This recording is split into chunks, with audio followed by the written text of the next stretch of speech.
Je pris donc mon courage à deux mains et me rendis à l'établissement avec ma voiture pour annoncer la nouvelle à mon chef. Après cela, je pris la route de l'hôpital. À cet endroit, le médecin de la polyclinique ne jugea même pas nécessaire de me faire passer en radiologie. Son diagnostic, j'étais simplement victime d'un muscle froissé. Mais le plus difficile restait à faire. Me rendre à l'hôtel de ville afin de mettre au courant le directeur des travaux publics. De toute évidence, ce dernier ne semblait pas du tout apprécier ma nouvelle incapacité de travailler. « Oh, vous êtes encore accidenté. » Je craignais le pire. Était-ce la goutte d'eau qui allait faire déborder le vase? Allais-je me retrouver sans travail? Je n'osais pas y croire. Mon emploi était déjà précaire suite à mes fractures du crâne l'année précédente. Je ne voulais plus prendre de risques. À l'avenir, vous aurez plus de problèmes avec moi. J'arrête le vélo. Ouais, on dit ça, hein. Et puis dans quelques mois, on vous verra passer en ville sur votre vélo. Avec cette réflexion, il venait de me blesser dans mon amour-propre. Je n'étais plus un enfant, ou encore moins une de ces personnes qui lance des paroles en l'air juste pour se faire remarquer. Non, monsieur Dubois, si je vous dis que j'arrête le vélo, je suis sincère. J'arrête. La décision que je venais de prendre équivalait pour moi à me suicider. Je me laissais mourir ce jour-là. En renonçant à ce que j'aimais le plus au monde, je faisais un trait noir sur mon passé et me crevais les yeux pour ignorer le futur. Après être sorti de l'hôtel de ville, je pris ma voiture pour me rendre au pied de la colline de Chamblon, dans une carrière abandonnée.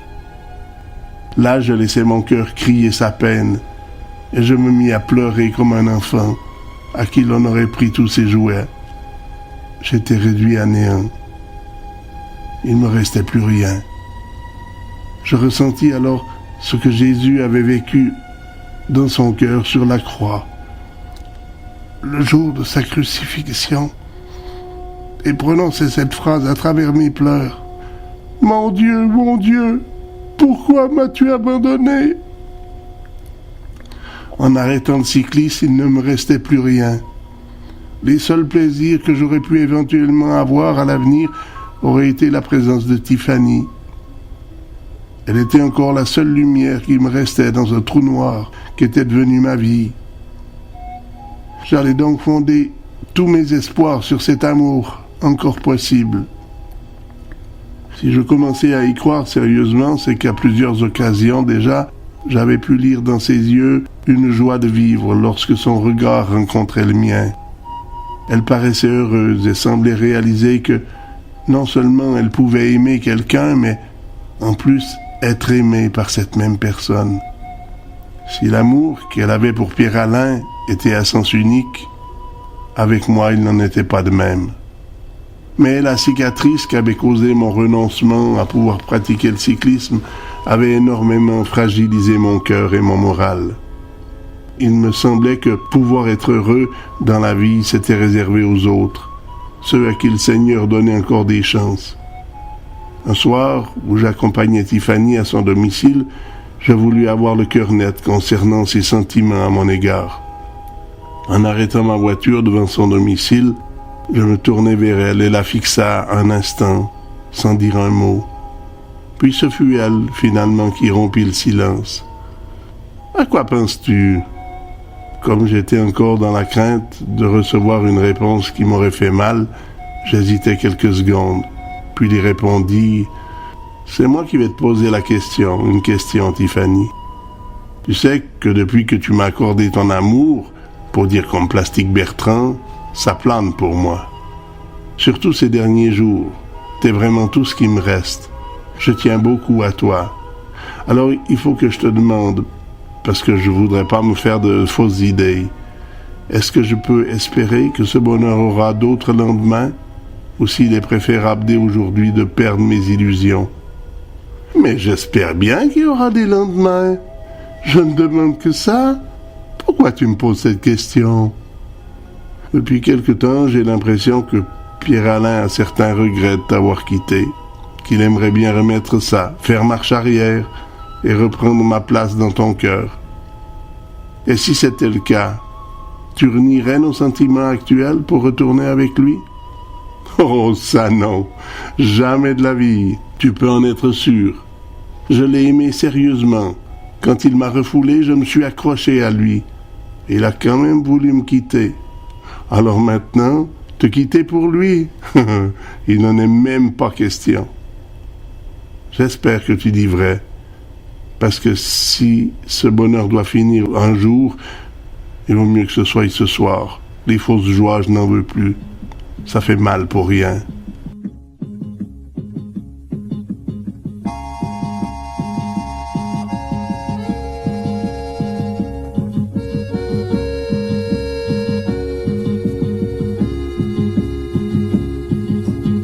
Si toi aussi tu m'abandonnes, ô mon unique amour, toi, nul ne pourra plus jamais rien, non rien, rien pour moi. Si tu me quittes, plus personne ne comprendra mon désarroi, et je garderai ma souffrance dans un silence sans espérance, puisque ton cœur ne sera plus là. C'est la cruelle incertitude qui vient hanter ma solitude. Que deviendrais-je dans la vie si tu me fuis? J'ai tant besoin de ta présence, tu restes ma dernière chance. Si tu t'en vas, j'aurai trop peur, peur de ne plus vivre une heure. Si toi aussi tu m'abandonnes, il ne me restera plus rien, plus rien au monde et plus personne qui me comprenne, qui me soutienne ou qui me donne simplement la main. Attends, attends, attends, demain.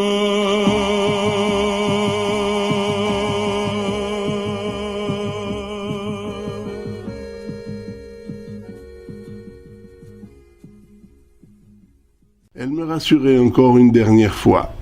Après quoi, je rentrais chez moi heureux de connaître les sentiments de Tiffany à mon égard. Mais malgré tout, comme si je redoutais encore un échec de plus, j'étais tout de même conscient qu'il valait mieux mettre ce bonheur entre parenthèses. Quelques semaines encore s'écoulèrent, puis la parenthèse prit une signification évidente et définitive. Une fois de plus, mon espérance de bonheur ne fut que passagère. À peine Tiffany s'était-elle intéressée à moi que déjà Pierre-Alain revenait à la charge et désirait à nouveau requérir son cœur. Je m'y attendais un peu, mais ne lui cachais pas ma colère. Faudrait quand même savoir ce que tu veux, merde. T'en as marre d'elle, tu veux t'en débarrasser, et quand ça va pour le mieux, tu reviens semer la pagaille? Ça rime à quoi ton manège? Elle a changé, elle est totalement différente maintenant. Avant, elle était collante et fatigante. Ben, elle avait besoin d'amour, t'as pas su lui donner. Avec moi, elle a tout ce qu'elle veut, alors forcément, elle a plus raison de te coller. Reconnaissant qu'il avait eu tort, Pierre-Alain décida alors d'adopter une autre méthode pour sortir son jeu. Il tenta de m'inciter à faire comme lui, c'est-à-dire tout bonnement de laisser tomber pour retrouver ainsi notre liberté totale. Effectivement, si j'avais été un individu influençable, sa méthode aurait pu fonctionner. Mais c'était très mal me connaître. Sa proposition ne m'intéressait pas. Il décidait d'en parler à son avocate, sa maman. Pour le bonheur de son fils, Rosemary aurait fait n'importe quoi. Aussi, dès cet instant, elle tentait jour après jour de faire croire à Tiffany, qui était sa collègue de travail, que nous n'étions pas faits l'un pour l'autre. Son argument, nos signes du zodiaque n'étaient pas faits pour une entente durable. J'avoue que Rosemary avait sur moi un pouvoir étrange et difficile à définir. Maintenant, avec les années et l'expérience, je dirais simplement qu'elle m'attirait physiquement. Nous avions près de 20 ans de différence, mais très souvent la nature a ses raisons que la raison ignore. Cette attirance était-elle réciproque? Je ne l'ai jamais su. Mais en y pensant bien, cette éventualité me paraît maintenant tout à fait probable. D'ailleurs, cette possibilité expliquerait en partie le rôle qu'elle s'apprêtait à remplir dans ma relation avec Tiffany. Pour jouer sur les deux terrains, elle allait tenter de me faire lâcher prise. Ses arguments, les scorpions savaient ce qu'ils voulaient, alors que les balances, elles, avaient un caractère faible et aucun objectif dans la vie, car elles changeaient d'idée comme de chemise. T'es trop sensible, Eric. Si tu t'éprends de cette fille, tu vas souffrir. C'est pas une fille faite pour un sentimental. Elle avait sans doute raison en me disant cela, mais j'avais déjà mis la main dans le grenage et j'étais prise au piège de l'amour. Comme elle disait elle-même, le scorpion n'est pas un être qui change comme ça facilement d'idée. Je continuais donc à me rapprocher de Tiffany chaque fin de semaine un peu plus. Un dimanche matin, j'étais passé la prendre à son domicile aux alentours de 9 heures. Ce jour-là, elle avait quelque chose à apporter à ses parents dans le petit village de Noval, au pied du Jura. J'eus donc l'occasion de pouvoir faire la connaissance de sa famille. Tout comme elle, ses parents étaient des gens très simples, qui vivaient dans une petite maison au centre du village. Ils possédaient quelques animaux domestiques, mais ne géraient pas de ferme comme telle.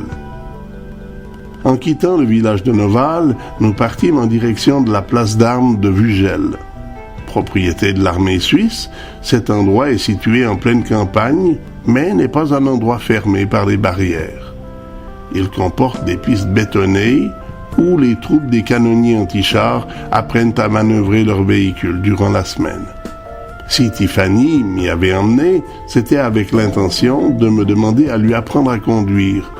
En effet, elle suivait à ce moment-là des cours d'auto-école et avait des difficultés à maîtriser ses manœuvres de marche arrière. J'étais donc, ce matin-là, son professeur d'auto-école. Aux alentours d'11 heures, nous décidâmes de regagner Yverdon-les-Bains.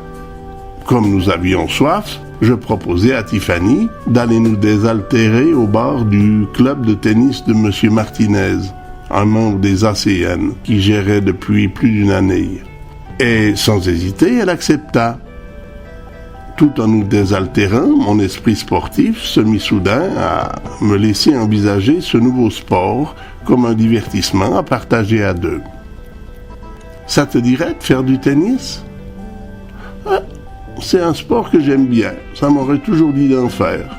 Mais comme je n'ai jamais eu l'occasion, tu vois, aujourd'hui c'est la bonne.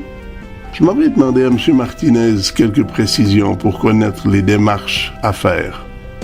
Je fis donc appel à notre hispanique sociétaire et conversai un long moment avec lui. Par la suite, il me remit des dossiers où toute l'organisation du club était précisée. Alors que nous allions le quitter, il ajoutait « Avant de demander votre admission, venez donc jouer un dimanche matin. Comme ça, vous pourrez mieux vous rendre compte si vous aimez ça. » Ok, c'est une bonne idée, on va le faire. Nous étions motivés. Et j'étais persuadé que la semaine suivante, après y avoir goûté, nous allions devenir des nouveaux adeptes de ce sport. Tiffany avait l'air assez emballée. Pour ma part, j'avoue que l'idée de pouvoir pratiquer un sport qui demandait tout de même une bonne condition physique, et cela en compagnie d'une jolie fille, n'était pas pour me déplaire. Peut-être était-ce la solution idéale pour me permettre d'oublier le cyclisme, avec un minimum de regret. Le dimanche suivant, Tiffany avait un empêchement, pour une raison familiale, semble-t-il. Nous fûmes donc contraints de remettre à plus tard notre partie de tennis. Ce jour-là, le Vélo Club d'Orbe organisait le prix Rochat, une course destinée à la catégorie junior. Étant donné que Jean-Pierre Compondu y participait, je proposai à Pierre-Alain de m'accompagner afin d'aller encourager Jean-Pierre.